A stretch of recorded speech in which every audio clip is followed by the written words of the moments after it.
আলাইকুম, কে বলছেন? ওয়ালাইকুম আসসালাম। কেমন আছেন? ভালো আছেন? হ্যাঁ, ভালো আছি। আপনি কে বলছেন?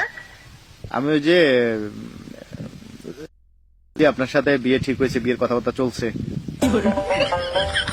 আচ্ছা।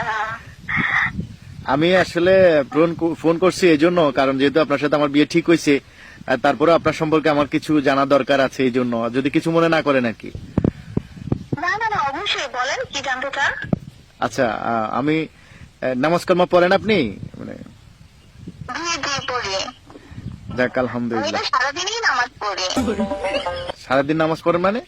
আমার আসলে বেশিরভাগ নফল নামাজটাই পড়া হয় তো। আচ্ছা, নফল নামাজ পড়েন। যাক, খুবই ভালো, খুবই ভালো। যাক, এটা ভালো লাগছে। আহ, আচ্ছা, আমি একটা প্রশ্ন করব যদি কিছু মনে না করেন।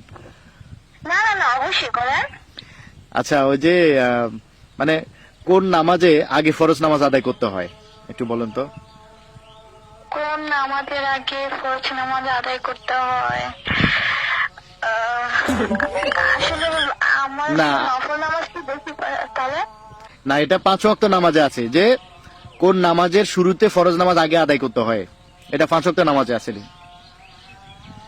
আহ, আসলে আমার নফল নামাজটাই বেশি পড়া হয় তো, আমার আসলে এখন মনে পড়তেছে না। মানে নফল নামাজ বেশি পড়েন, সেজন্য কোন নামাজের আগে ফরজ নামাজ আদায় করতে হয় এটা জানেন না। না, আসলে মনে পড়তেছে না। আসলে আমার নফল নামাজটা একটু বেশি পড়া হয় তো, ওই 5 ওয়াক্ত নামাজটা একটু কম পড়া হয় তো, এই জন্য আসলে বুঝতে পারতেছি না। ও আচ্ছা আচ্ছা আচ্ছা।